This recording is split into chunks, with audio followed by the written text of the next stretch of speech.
At dahil OEC pa din ang hinahanap, paano nga ba kumuha ng Overseas Employment Certificate online? Pumunta sa Department of Migrant Workers website, dmw.gov.ph.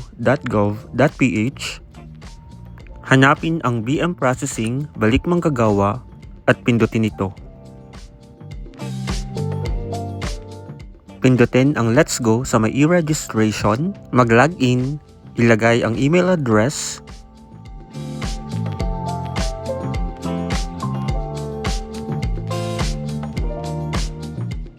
pindutin ang Next, ilagay ang password,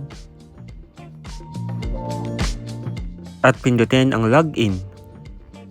I-scroll, hanapin ang Balik Manggagawa at pindutin ito. Pindutin lang ang Next.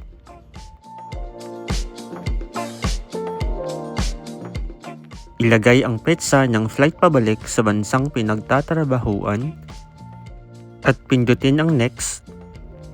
Sagutan ng yes or no ang mga sumusunod na katanungan.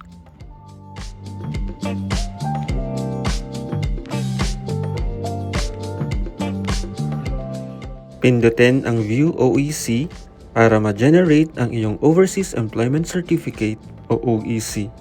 Ang OEC ay may validity na 60 days at isang beses lang ito pwede gamitin. Maraming salamat sa panonood. Annyeong!